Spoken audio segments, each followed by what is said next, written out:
Hey guys, in our last video what we saw was we used Paramiko and then we tried accessing the Cisco routers in Cisco router via SSH using the Python script. Now in this video what we are going to do is we are basically will get the interface configuration. We'll send the command to the router and get the interface configuration from the router and see how the configuration looks like and exit out of the router, right? So let's see how exactly we get show IP interface brief from the router and see how does it look like. Similar execution we have done using Netmiko, and same exercise we are going to do with Paramiko as well, right? So let's see. So we are going to use the existing script. In case if you have not seen the script, you can always watch my YouTube channel, the previous video prior to this, and then there is a link on the description which takes you to the script, and you can copy the script and you can play around on your devices, right? Now, with regards to this, all right, I'm not going to do much manipulation over here, right? So just after this, as soon as we enter into the privilege mode, right, that's when we are going to send the configuration command. So let's see how exactly we do send the configuration. So after we print this configuration, so we'll have to enter the command channel dot send, and then let's say we want to see the interface configuration. Show IP interface or IP brief, and then /n. So what does /n means? You are putting an enter after, as soon as you enter show IP interface brief, you're entering the command. You're putting an enter basically, and then we'll time slip.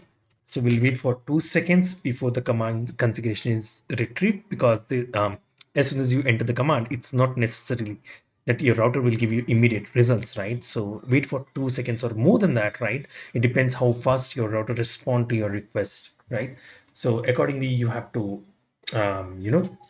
wait, adjust the timer.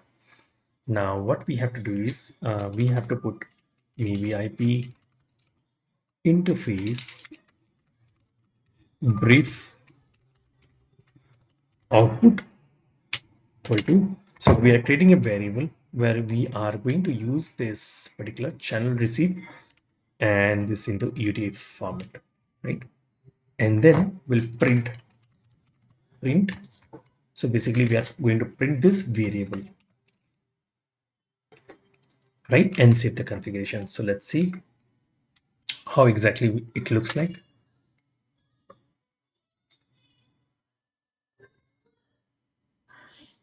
Wow.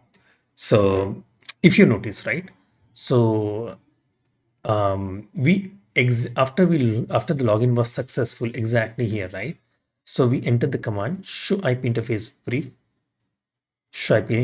brief, and then what we are doing is we are capturing the details which is coming in this particular format. We are capturing it in we're receiving this data here, right, in this particular variable, and then we are printing this variable.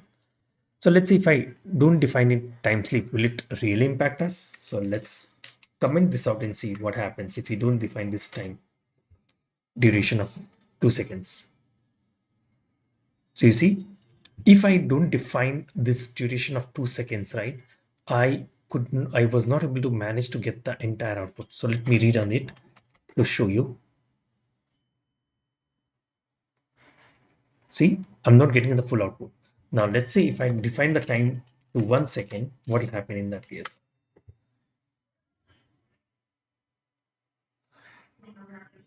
Right, 1 second is sufficient to get most of the output, but there are chances that your router may not respond within 1 second, right? So you have to adjust with this particular timer accordingly. So on your network, let's say your device is quite far, right? So you might have to also play with other timers. For example, the timer here, right, we are waiting for the prompt after connecting, so we are waiting for 1 second. For example, there is another timer over here, we are waiting for the prompt a slash privilege mode or the configuration mode, right? On waiting for the timer to wait for 1 second, and again enabling the password, we are again waiting for 1 second. So it's up to your network configuration, right? How far your devices are, how fast your network reachability is. So accordingly, you have to adjust these timers, and that will fix your issues. So make sure when you're testing this out in your production, you test this on your lab devices first and see how exactly your output is received. So accordingly, you adjust the timers and play it accordingly. All right. I hope this video is informative for you. Thank you for watching.